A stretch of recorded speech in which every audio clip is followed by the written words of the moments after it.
काल नीचे की ओट की तथा सरस्वती देवी जीभा की, दांतों की, कौमारी कंठदेश की, चंडिका चित्रघंटा गले की, तलुओं की महामाया रक्षा करे,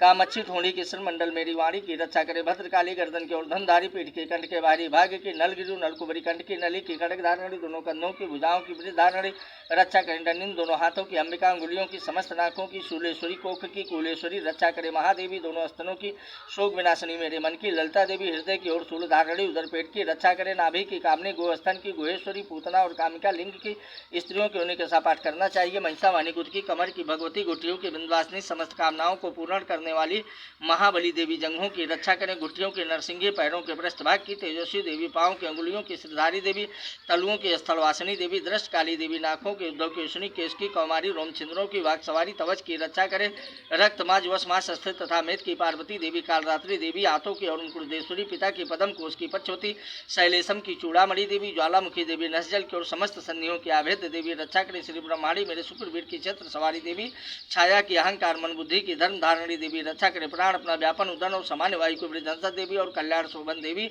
मेरे प्राण की रक्षा करें, रस रूप गंधर्व शब्द और स्पर्श की योगिनी देवी तथा सदगुण रजगुण और तामगुण के नारायणी देवी रक्षा करें, आयु की वारही तथा धर्म की वैष्णवी देवी रक्षा करें, चक्रणी देवी यश कीर्ति धन तथा विद्या की सदा रक्षा करें, इंद्राणी मेरे गोत्र की, चंडिका मेरे पशुओं की, श्री महालक्ष्मी मेरे पुत्र की, और भैरवी मेरी पत्नी की रक्षा करें, सुपत्र देवी मार्ग की,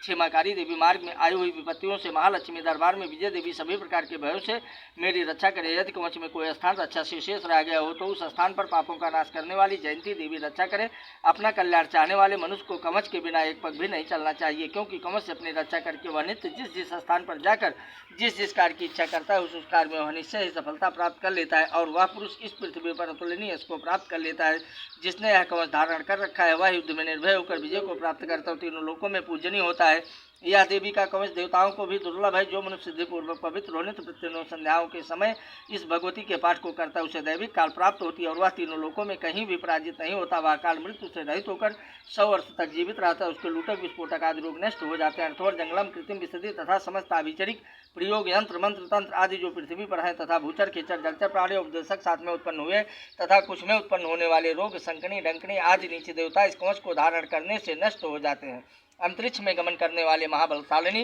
डंकनी गड़ा भूत पिशाच सच्च गंधर्व राक्षस राक्षस बैताल कुष्मांडा तथा भयवादी कनिष्ठ कारक देवता आदि देवी के इस कवच को हृदय में धारण करने वाले पुरुष को देखते ही भाग जाते हैं। इस कवच को धारण करने से पुरुष के तेज की वृद्धि होती है तथा यश और कीर्ति भी बढ़ती है। जो मनुष्य पहले इस कवच का पाठ करके बाद में सप्तशती का पाठ करता है उस मनुष्य की संतातिक पौत्र पौत्रादिक जब तक या भूमंडल पावर वृक्ष वन को धारण किए हुए है तब तक पृथ्वी पर बनी रहती है। देहांत के बाद वह पुरुष उस परम पद को प्राप्त कर लेता है जो देवताओं के लिए भी परम दुर्लभ है।